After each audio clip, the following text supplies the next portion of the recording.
What is up, everyone? It's Quinn here, and for most of this offseason, we've been talking about the 2024 rookie class from the dynasty perspective, talking about rookie drafts, talking about where they would go in startups, but I think it'll be interesting to talk about this class in the context of redraft fantasy football, kind of reframe our thinking to this specific year, the 2024 season. So I'm going to be ranking the 2024 rookie class, I think top 15, splitting these guys up into tiers, into where I would have them ranked in redraft.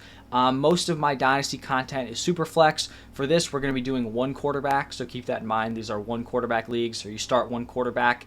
And let's just dive right into it. We're going to start off in tier 1. It's going to be Marvin Harrison Jr. I feel like he is the clear tier 1 here, and I think he's the only guy that should belong in this tier. He's an elite prospect. He's a top 5 pick. And not only did he get that great draft capital, but he's going to a really solid landing spot with the Cardinals. Kyler Murray is his quarterback. I have him as my redraft wide receiver 9, which is just insane for a rookie. But I think just the way the wide receiver landscape is this year, I think it makes sense here for Marvin Harrison Jr. Now, looking at tier 2, it's also going to be a man in a tier by himself. It's Malik Nabers. And I think talent-wise, I think Nabers and Harrison Jr. are very, very similar. In my rookie wide receiver rankings, I was always talking about how talent-wise, I believe these guys were neck and neck. It really was just going to come down to landing spot. Marvin Harrison Jr. got that landing spot, so he was my wide receiver 1. Nabers did not, so he was my wide receiver 2. But even though going here to the Giants, it's not great, I still think he's talented enough to kind of overcome it here. I like Brian Daboll as an offensive-minded head coach. He's pretty much had nothing to work with at the wide receiver position. Malik Nabers is just infinitely better than anyone he's had here with the Giants at wide receiver. He can play out wide. He can play in the slot. He's super explosive after the catch. So I think he does belong a tier below Marvin Harrison Jr., but slightly above the rest of these guys. Now, shifting into tier 3, this is where we're getting into a more crowded tier. We're going to start off with the first running back in these rankings, and it's going to be Jonathan Brooks. I talked about Jonathan Brooks as a must-draft running back. He is coming off a torn ACL, but all the reports we've gotten have been positive. It looks like he should be ready to go in week 1. It might be a little bit of a slow start to the season, but I like that Brooks has a 3-down skill set. He's a very strong runner, can also catch passes. Dave Canales clearly likes him and is willing to use running backs like a workhorse we saw last year with Rachaad White. I think Brooks is going to be a league winner down the stretch, so that's why I have him leading tier 3 here. Then also in tier 3, we're going to have some wide receivers. We're going to start off with Xavier Worthy here, my number 4 here for redraft. And I'm not as worried about the target competition as others seem to be. You do have Kelsey, Rashee Rice, Hollywood Brown. At this point, it seems pretty likely that Rice is going to be suspended at some point in the season. You'd probably assume it'd be early on in the season, to start off. So I think that could help Xavier Worthy kind of break out here. We did see Rashee Rice put up really solid fantasy numbers towards the end of last year, but when you really dig into that, he was kind of used like a gadget guy. Like, he had an under 5 ADOT. I don't know if that's really what they want in this Chiefs offense. I kind of feel like they were just working with what they had. I've been someone who has been really high on Hollywood Brown, but I also don't think he's a true wide receiver 1 for a team. So I feel like Xavier Worthy is going to have the opportunity early on, even if he's competing with Hollywood, Kelsey. If Rashee Rice is suspended, he should be locked in as a starting wide receiver from day 1 on one of the best offenses in the NFL with the best quarterback in the NFL in Patrick Mahomes. He's a first-round pick. We obviously know he has that elite speed. He was an early college producer. Just a lot of overall positives here for Xavier Worthy. Now, also in tier 3, we're going to go with Keon Coleman. And Keon Coleman, admittedly, is not a perfect prospect, but he is going to have a prime opportunity to produce from day 1 in this offense. This is a wide open group of weapons on a Josh Allen-led offense. Their top wide receiver is Curtis Samuel. And now we've seen, year after year, situation does not guarantee production. You have to be a good player to come through. We saw that last year with Quentin Johnston. He got the opportunity. He had the opportunity to be a top 2 wide receiver, top 1 wide receiver for Justin Herbert, and he just straight up was not good enough, to give you that production. But if you are a good enough player, having that great situation really just skyrockets your ceiling if you do hit as a player. So there's no guarantee Keon Coleman pans out. I was fine with him as a prospect, so we'll see here if he can produce from day 1, but if he can, the production definitely should be there in year 1. And then kind of a similar situation with the next guy here, Ladd McConkey, also in tier 3, wide open wide receiver room, elite quarterback in Justin Herbert. When we look at Ladd McConkey, his college stats, The counting numbers aren't super impressive, but when you actually look at his efficiency, you dig a little bit deeper, those numbers were very, very impressive out of McConkey. When he was on the field, he was making plays, he was coming through. We know he's a great route runner. I think he could command a lot of volume this year, especially if they're playing him out of the slot, which it looks like they're kind of thinking about. So I think it'll be interesting to see what he can do locked in as the true top weapon. It's pretty rare to have less target competition in the NFL compared to what you had in college, but that's really where we're at here with Ladd McConkey. He dealt with a lot of very talented, weapons there with Georgia, and he's not going to have to deal with that here with the Chargers. So I think Ladd McConkey is definitely another guy who has a really strong year one landing spot. Also in tier 3, going with Rome Odunze, a lot of wide receivers here. Now this is a spot where we have to kind of compare talent versus situation. If Rome Odunze was in any of these spots of the wide receivers ranked ahead of him, he would be, ranked at the top of this tier. Maybe he'd even be in tier 2, but this is definitely a very, very crowded wide receiver room, competing with DJ Moore, Keenan Allen, and in general, it just seems like his ceiling is probably going to be capped because of that. But I also think there are definitely ways that Rome Odunze produces here in year one. You have to expect the Bears are going to run a ton of 3 wide receiver sets. It would seem crazy to not do that just given their personnel. And I feel like also people are acting like it's a foregone conclusion that Rome Odunze is getting squeezed out of 2 wide receiver sets, in favor of DJ Moore and Keenan Allen, especially like just straight up for the entire season. Like maybe it's like that early on, but I think Rome Odunze could definitely break into those sets later on in the season. Keenan Allen is 32 years old. He's dealt with injuries over the past 2 seasons. I don't think it would be crazy for the Bears to limit his routes a little bit, and it wouldn't even be like a shot to Keenan Allen, like, oh, this is a huge negative. It's more of just like, we're conserving you, we're resting you a little bit, give the young guy, all the routes. You can just kind of play out of the slot in those 3 wide receiver sets. I think it could make some sense, and I wouldn't be shocked if that happens.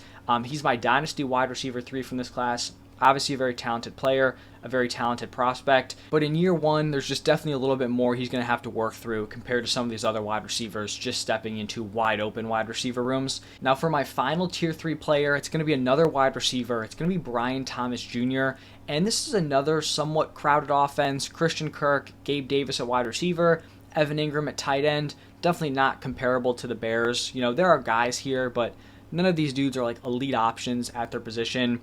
You have Trevor Lawrence at quarterback, not overly scared off by Christian Kirk and Gabe Davis. I also just think as a talent, as a player, I feel like Brian Thomas Jr. lines up really well with Trevor Lawrence. In 2023, Trevor Lawrence was 3rd in 20-plus yard passes, so he threw the deep ball a ton. He was also top 10 in deep ball completion percentage, so the volume was there deep, and also he was pretty efficient with it. Last year, we saw Brian Thomas Jr. catch 14 out of his 18 deep targets. He also led all college wide receivers on yards from deep passes, and he wasn't even like blowing them away in terms of the number of deep targets he got. So he was super efficient on those opportunities. I like this pairing here with Trevor Lawrence. Like I said, there's some competition, but if Brian Thomas Jr. is talented, he's going to come in and he'll have a great opportunity to ball out from day one. Now shifting into my second to last tier, tier 4, we're going to start off with Brock Bowers here. And I think talent-wise, I feel like Brock Bowers could be a top fantasy tight end from day one if he was in the right situation. The situation is just not really here this year for him with the Raiders. You're going to have Minshew or Aiden O'Connell at quarterback. You're competing with Devontae Adams, Jacoby Myers for target competition. This is also a team that's kind of talked about wanting to be run-heavy, which obviously isn't going to be great if you are a pass-catching weapon. I think Bowers can deliver you back-end tight end 1 production, even in a not great situation. And then you do just have that upside of the unknown. Maybe the Raiders have to go a little bit more pass-heavy. Maybe they get him involved in unique ways. We know he can take jet sweeps. He can carry the ball. We saw that in college. You kind of just need to get this dude the ball in his hands. So I think there are definitely ways he pans out, but right now I view him as like a back-end tight end 1 play. Also in tier 4, we have Trey Benson, and I feel like he's in this kind of soft spot between Jonathan Brooks and then the rest of the running backs that I'm going to have in tier 5. I don't expect him to lead this backfield, but I think he'll probably be more than just like a locked-in handcuff. James Conner's on the last year of his deal, and I do want to point out, like, James Conner was legitimately good last year, so much so that I wasn't positive they were going to go draft a running back. So I'm not here saying like Trey Benson's going to come in, take James Conner's job. If James Conner was as good as he was last year, he should have that RB1 spot. Like, he wasn't just a volume guy. He had been a volume guy in previous years. The efficiency really came back to him last season.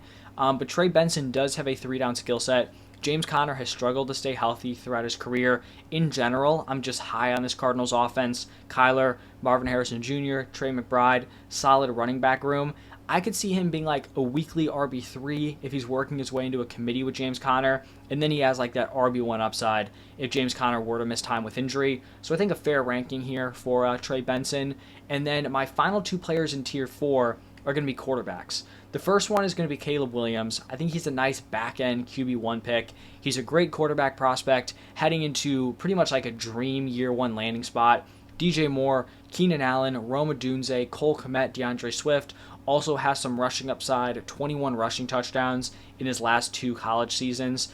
So I think Caleb Williams makes sense as like a back-end QB1 play. If you're going to wait at the position, you pick up 2 dudes. Caleb Williams might be more of your upside play, and then you could get a Aaron Rodgers, Kirk Cousins, guys like that. And then the other quarterback is going to be Jaden Daniels. Not as great of a landing spot here going to the Commanders compared to the Bears, but I feel like he's a dude whose rushing ceiling should just be there from day one. We've seen quarterbacks come in, not be in the great offensive situations, but that rushing production, it just carries them fantasy-wise. Justin Fields comes to mind as like someone within a rough offense, didn't necessarily play super well from a real-life NFL perspective, but was delivering you really nice fantasy production because the rushing was just so there for him. I feel like Jaden Daniels could be in a similar spot here where he doesn't have to play all that well as a rookie. As long as he's using his legs, getting into the end zone with his legs, he's going to be giving you nice fantasy production. And then the final tier here, it's going to be tier 5. This is like the handcuff running back tier. We're going to start off with Blake Corum. And even though I do think Blake Corum is going to be more of a handcuff, I expect Kyron to still be the clear-cut RB1. I feel like Blake Corum's probably one of, if not the best handcuff in the entire NFL. We know Sean McVay likes to feed his running back one. They've talked about how they like how Corum has a very similar skill set to Kyren Williams, which would lead you to believe that if Kyren Williams would go down, they would just give Corum that workload. And Kyron's already, been a little bit banged up throughout his NFL career. He's dealing with a foot injury this offseason, which apparently is nothing serious, but something to look out for. I think Blake Corum has a lot of upside as a handcuff running back. Then after Corum, we're going to go with Marshawn Lloyd. And he also has handcuff potential here with the Packers, playing behind Josh Jacobs. I guess he's competing with A.J. Dillon for that RB2 spot, but feels like the Packers like Marshawn Lloyd. A.J. Dillon hasn't been great, throughout his NFL career, so I think Lloyd should have the inside track for that RB2 role. And I wouldn't be shocked if he's a little bit more involved week to week than people think. I feel like the Packers aren't locked in on Josh Jacobs long term. It was a 4-year deal, but they can get out on him this season. If he has the same efficiency problems as last year, I could see Marshawn Lloyd kind of working his way into this backfield. It's definitely possible. And then my final player here, my number 15, it's going to be Jalen Wright. And Jalen Wright is someone who pretty much could become fantasy relevant with an injury to either Achane or Raheem Mostert. Typically, you don't want to target these handcuff running backs on like committee situations because in a normal backfield, if a running back's taken 70% of the opportunities, they go down, the handcuff steps in, they could take that 70%, potentially. If 2 dudes are in a committee and they're splitting the offense 50-50 and one of them goes down, well then that handcuff is stepping in and not getting a huge share of the offense. So typically you don't want to target those handcuffs in like committee spots, but this is the one situation where you do, because in this Dolphins offense, you can deliver elite production in a 50-50 split. Raheem Mostert and Devon Achane were both top 5 running backs in points per game last season, splitting the workload. So Wright could step in and be like the 1B in that committee with an injury to Achane or Raheem Mostert. So definitely, solid committee options here in Tier 5. But that's going to wrap it up for my top 15 in Redraft. I always think it's interesting to keep talking about these rookies, but just kind of reframe it to the actual, fantasy season we have ahead of us here in 2024. So let me know your thoughts. Which players did you think were too high, too low? Let me know down below. But thank you all for stopping by, and I will see you in the next one.